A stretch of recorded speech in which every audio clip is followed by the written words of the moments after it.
I'm removing the broken handle from this axe head, and I realized I have an opportunity to show you something, which is that you should notch these metal wedges, these guys here, before you put them in.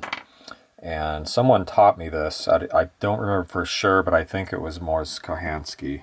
You can see there's a little notch in the side. Preferably notch both sides before driving these.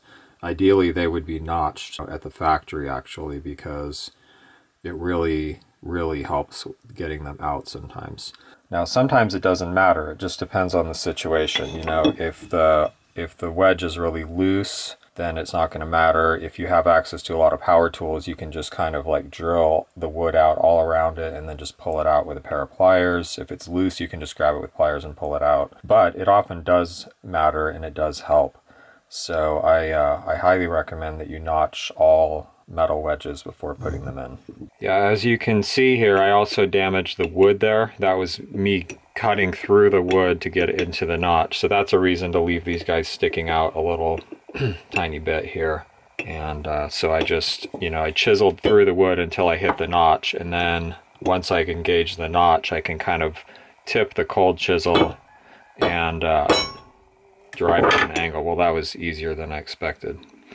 All right, so, a small cold chisel is pretty much the ideal tool for this, but, if you have to dig this thing out in an emergency somewhere, you're gonna have more possibilities if you have this thing notched. What those are, who knows? I mean, you might have a screwdriver or just some random piece of metal or something like that. Okay, if you have a vise, this is a lot easier, but you can do it by hand too. It's not that hard. And the edges of the file are usually nice and sharp, so that helps.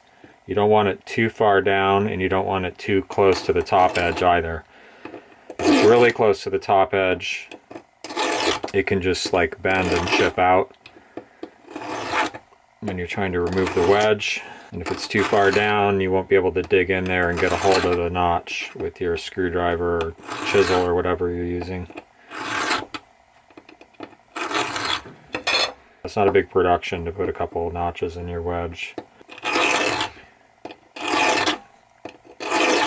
Okay, so there we go. Probably only about 10 or 12 strokes per side. Not a big deal. Doesn't take very long, but well worthwhile. You'll thank me later when it's time to remove that wedge. Also, don't be afraid to modify these things if they're too wide. You can file them down.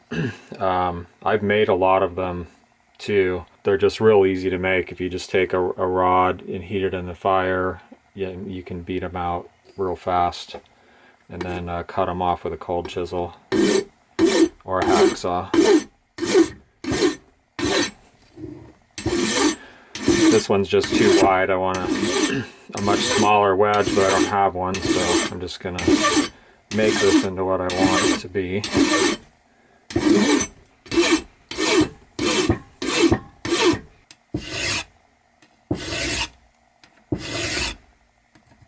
Oh, there's one more thing. When I was holding it by hand, I couldn't do this, but now look at how I'm tipping the file down really flat.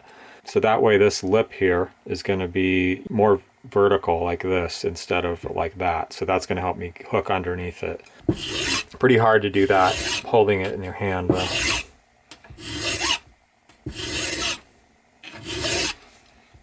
Well, there's a nice deep, excellent looking notch.